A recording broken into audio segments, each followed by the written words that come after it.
महाराज गौरव आचार्य श्री पुलक सागर जी के प्रवचन और लेटेस्ट धार्मिक भजन व कार्यक्रम निशुल्क देखने व सुनने के लिए हमारे YouTube चैनल जिनशरणम मीडिया को अभी सब्सक्राइब करें और बेल आइकॉन पर क्लिक जरूर करें। एक चरवाहा था,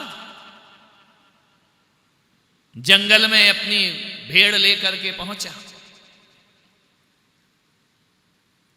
उसका रोज का वही रूटीन था, रोज जंगल में भेड़ ले जाना, भेड़ों को चराना, शाम वापस आ जाना। बड़े मजे की बात कि जब वह भेड़ों को चराता था तो दोपहर को 11 बजे 12 बजे उसकी पत्नी उसके लिए रोटी लेकर के जाती थी। आज क्या हो गया? पत्नी नहीं आई, भूख लग रही है, भेड़ें चर रही हैं। देखो तो जानवर पेट भर रहा है, इंसान भूखा खड़ा है। आज पत्नी नहीं आई, क्या हो गया? समय हो गया।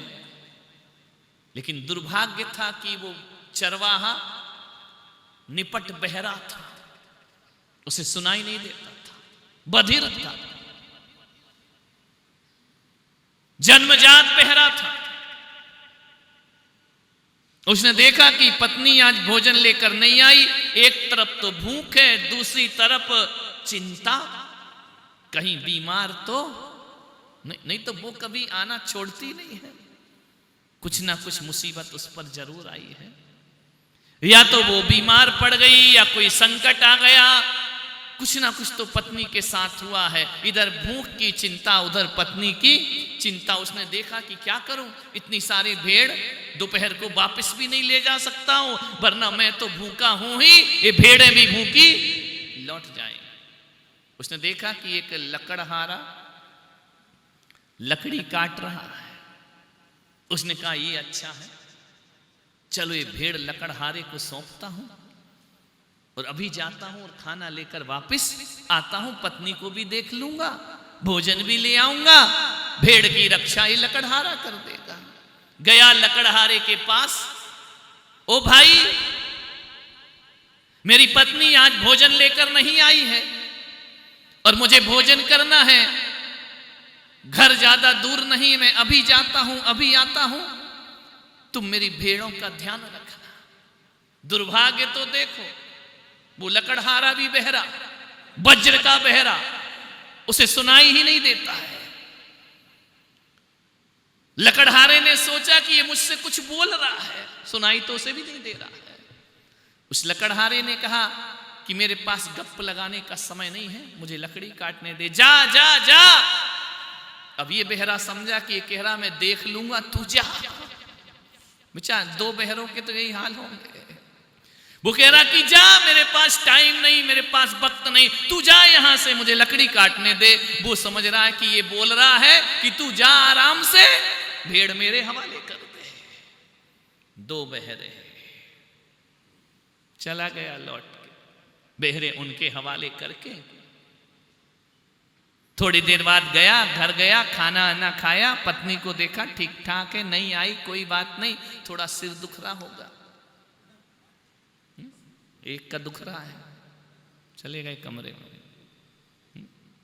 ठीक है कोई बात नहीं, तू आराम कर ले, मेहनत हम कर लेते हैं।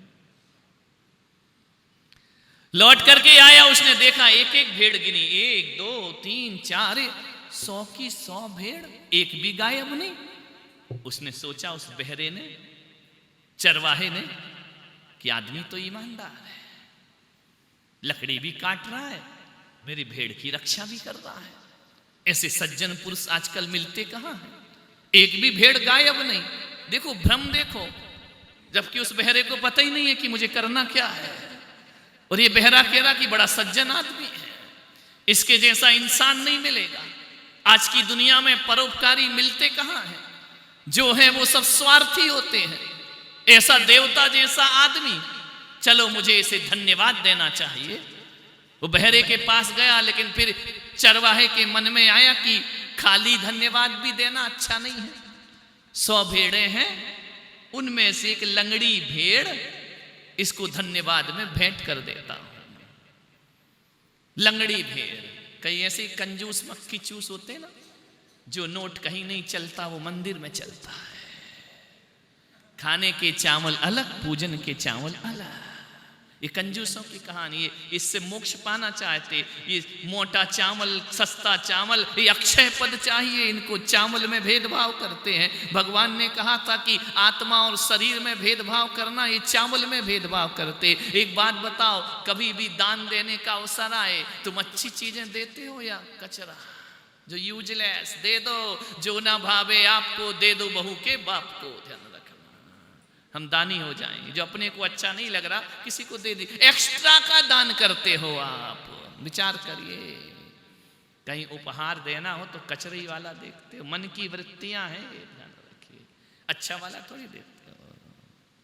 विचार करना।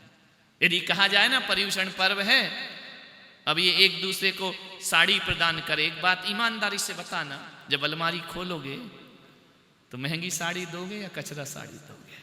ईमानदारी से बताना। ये वृत्ति है। दे दोगे लाख रुपए की साड़ी, अरे वो दान वाली, बांटने वाली ले आओ जरा, 200-250 रुपए की पकड़ा दो। बोले 250 रुपए दे के दानी में अपना नाम आ जाएगा। ये मन की वृत्तियां देखो, ये त्याग देखो, ये कैसा त्याग है, विचार करना। उसने कहा ऐसा करो, ये लंगड़ी भेड़ इसको गिफ्ट में दे दी जाए। अभी बेहरा, इसे कुछ नहीं पता कि हो क्या रहा है। वो लंगड़ी भेड़ लाया, बोले तेरा बड़ा धन्यवाद है, तूने मेरी भेड़ की रक्षा करी। तेरे जैसे सज्जन पुरुष मिलते कहां हैं। ले तेरा धन्यवाद मानता हूं, रे भेड़ तुझे प्रदान करता हूं। अब लकड़हारा तो बहरा था, उसने कहा ये मुझ पे आरोप लगा रहा है कि मेरी भेड़ की टांग तोड़ दी। देखो बहरों की जिंदगी देखो। उसने कहा पागल है क्या, मैंने तो तेरी भेड़ देखी भी नहीं है, मैंने कोई टांग नहीं तोड़ी है। वो समझा कुल्हाड़ी लिया है तो आरोप लगा रहा है कि तूने मेरी भेड़ को लंगड़ी किया है। उसने कहा मैं भगवान की कसम खाता हूं, ये भेड़ मैंने लंगड़ी नहीं की। वो बहरा कह रहा तू ले ले, अरे ये मैंने कुछ नहीं किया, मैं तेरे हाथ जोड़ता हूं, मुझे तो पता भी नहीं कि क्या हो रहा था। दो बहरों की कहानी, एक आभार मान रहा है, एक अपराध मान रहा है। एक ने कहा भाई मैं तेरे पैर पड़ता हूं, हाथ जोड़ता हूं, इस भेड़ को मैंने कुछ भी नहीं किया है। बोले नहीं ये ले ले। वो समझा कि गुस्से में दे रहा कि तू संभाल ये लंगड़ी भेड़, मैं क्या करूंगा भेड़ का। वो धन्यवाद देने आया, दोनों में विवाद चलते रहा। मैंने नहीं किया, मैंने तेरी भेड़ को कंकड़ भी नहीं मारा। वो कह रहा है कि धन्य आप जैसा आदमी, ये भेड़ तो ले लो मेरे से, ये गिफ्ट तो ले लो मेरे से। अरे बोले मैं ध्यान रखना, मैं झूठ नहीं बोलता हूं, मैंने कुछ नहीं किया तेरी भेड़ को। उसने कहा कि आप जैसा सज्जन आदमी कहां मिलता है। मेरी पूरी की पूरी भेड़ सुरक्षित है। अब तू सुरक्षित बोल। वो बहरा सुने जब तो बहरे को तो सुनाई नहीं दे रहा है। कहते घंटों विवाद छिड़ गया, लकड़हारा और चरवाहा में झगड़े हो रहे हैं। अब समाधान कौन करे, दो बहरे बैठे हैं। एक थोड़ी देर बाद क्या हुआ, एक चोर घोड़ी चुरा करके लाया, रास्ता भटक गया। उस चोर ने सोचा इन लोगों से रास्ता पूछ ले। वो संयोग तो देखो, वो चोर भी बहरा, तीन बहरे इकट्ठे हो गए।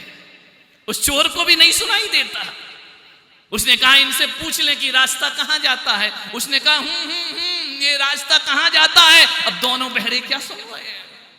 दोनों बहरों ने सोचा कि चलो फैसला करो भेड़ का, पकड़ो इसको, उतारो। अब वो चोर बहरा सोचा यार ये तो मुझे पकड़ रहे हैं, लगता घोड़ी इन्हीं की है। देखो बहरों की दुनिया तो देखो। उसने कहा देखो भाई जो भी मामला है, मेरे से गलती हो गई, अपनी घोड़ी वापस ले लो। अरे एक भेड़ दे रहा है, एक घोड़ी दे रहा है, समझ में तीनों के कुछ नहीं आ रहा है। उसने कहा मैं तुम्हारे हाथ जोड़ता हूं, मुझे पुलिस के हवाले मत करो। एक बहरा कह रहा मेरी भेड़ ये ले ले, दूसरा कह रहा कि नहीं मैंने टांग नहीं तोड़ी है। सुन वो भी नहीं रहा है, फैसला क्या करेगा, वो भी बहरा का बहरा है, ध्यान रखना। वो बहरा भी कह रहा है घोड़ी ले लो। अब तीनों बहरे लड़ रहे हैं, ध्यान रखना। फैसला क्या होगा, क्या निर्णय होगा इन बहरों का, इन बधिरों का क्या बहरा होगा। कहते लड़ रहे हैं, एक वो भेड़ खींच रहा है, वो घोड़ी खींच रहा है, वो आभार व्यक्त कर रहा है। तीनों में विवाद हो रहा है, इतना विवाद अरे सुने तो हल निकले ना, जब सुनते ही नहीं है तो हल कहां से निकलेगा। वो घोड़ी आगे करता, वो भेड़ आगे करता, वो हाथ जोड़ता, वो कहता मैंने नहीं मारी, वो कहता तुम्हारी घोड़ी है तो तुम ले लो। सुनाई तो तीनों को नहीं दे रहा है। इतने में एक वहां से संत निकले, फकीर। संत ने देखा तीनों झगड़ रहे हैं। तीनों ने संत को पकड़ा कि महाशय फैसला करो। अब तीनों तो सुनते नहीं, संत तो सुनता था। उसने कहा कि ये बहुत सज्जन आदमी है, इस जैसा इंसान नहीं है, मेरी एक भी भेड़ चोरी नहीं गई। संत ने कहा अच्छा तो मैं इसे भेड़ दे चाहता हूं। भेड़ और लकड़हारा कह रहा है कि हुजूर मैंने कोई गलती नहीं की, कोई अपराध नहीं किया, इसकी टांग मैंने नहीं तोड़ी है। संत ने कहा ये दे रहा है और ये कह रहा मैंने टांग नहीं तोड़ी। इतने में चोर खड़ा हुआ, हुजूर फैसला कर दो, जिसकी घोड़ी वो ले लो, मुझे बख्श दो। संत ने कहा मामला क्या है? बोला इनकमिंग तीनों की बंद है, आउट गोइंग चालू है, ध्यान रखना। किस्मत तो देखो, संत भी। मैं प्रवचन तुम कर रहे कि हम कर रहे हैं? बहरा था, तुम ही बहरा कर दो उसको। संत का नियम था अखंड मौन। मौनी थे संत, बोलूंगा नहीं जिंदगी में, कैसी भी परिस्थिति आ जाए मौन नहीं तोड़ूंगा। अब तो समस्या और जटिल हो गई, अब फैसला कौन करे? तीन सुनते नहीं और एक बोलता ही नहीं, अब कौन फैसला करे? किस्मत कहां कहां ले जाती है। अच्छा हुआ कि संत बहरा नहीं था, नहीं तो चौथी समस्या खड़ी हो जाती है। और चलो संत मौनवी ना होते तो बहरे कौन सा सुन रहे होते? वो तो सुनना ही नहीं था उनको। संत ने कहा क्या करूं, मामला तो बड़ा कठिन है हुमड़ जी, फैसला कैसे करोगे? तीन बहरा एक गूंगा, गूंगा था नहीं वो हो गया, फैसला कैसे हो? जटिल समस्या उलझ रही है। वो संत ना भी बोले या बोले, उन बहरों को फर्क क्या पड़ता है? बोलता भी संत तो बहरा उसे सुनते ही नहीं। क्या किया जाए? संत समझ गए बहुत बुरी समस्या में फंस गए। संत ने चोर की तरफ घूर कर देखा, उसकी आंखों में आंखें डाली। संत मौन थे, और जो व्यक्ति मौन की साधना करता है उसकी आंखों में चमक पैदा हो जाती है। मालूम है किन की आंखों में तेज आता है, किन की आंखों में दृष्टि आदि रिद्धि प्रकट होती है? जो मौन धारण करते हैं, अखंड मौनी। और वो किसी पर निगाह उठा दे तो सामने वाले का जीवन बदल जाया करता है, क्योंकि जो बोलने की एनर्जी थी वो आंखों में चली जाती है, आंखों में तेज समा जाता है। संत ने नजर उठा के घोड़ी वाले को देखा, आंखों में आंखें डाली, बोले कुछ नहीं। घोड़ी वाला उस तेज को बर्दाश्त नहीं कर सका। इतना तेज, इतना प्रकाश। उसने कहा ये संत मुझ पर वशीकरण कर रहा है, या संत सम्मोहन मारण उच्चाटन कर रहा है। पसीना पसीना हो गया घोड़ी वाला। संत कुछ ना बोले, आंख भर के देखा। उसने झटपट घोड़ी उठाई और भागा। बाढ़ में जा, मुझे रास्ता नहीं पूछना है, मैं तो चला घोड़ी लेकर। चरवाहे को देखा, उसने अपनी कुल्हाड़ी उठाई, भागा। लकड़हारे को देखा, लकड़हारे ने कुल्हाड़ी उठाई, भागा। चरवाहे को घूर करके देखा, चरवाहा गई भेड़ लेकर भाग गया। समस्या का समाधान हो गया। संत कुछ ना बोले, ना विवाद में गए, ना संवाद में गए। संत ने केवल देखा, तीनों की वृत्तियां चेंज हो गई। संत हंसे कि क्या करें इन बहरों के साथ। और हकीकत में मैं इस दुनिया को देखता हूं, आपको देखता हूं, तो ऐसा लगता है कि मैं बहरों के बीच में बोल रहा हूं, ध्यान रखना। वो बहरे 3 नहीं थे, जितने बैठी ना दुनिया, ये सब बहरी है, ये सुनती थोड़ी है। कुछ भी कहें कोई सुनता थोड़ी है। करना आदमी को वही है जो उसे करना है। इसलिए महावीर सन्यास लेते ही मौन हो जाते हैं, क्योंकि बोलने से कोई मतलब नहीं, बहरों को प्रवचन देने से मतलब नहीं। अभी ऐसा सिर हिला रहे हो बहरो, मैं समझ रहा हूं तुम सुन रहे हो, क्या मालूम क्या सुन रहे हो, क्या देख रहे हो, क्या सोच रहे हो, क्या विचार कर रहे हो। मुझसे मत पूछिए मेरे व्यापार के बारे में, मुझसे मत पूछिए मेरे व्यापार, मुझसे मत पूछिए मेरे व्यापार के बारे में। कंगी बेचता हूं गंजों के बाजारों में, मेरा माल कौन खरीदेगा। विचार करो, बहरों की दुनिया है।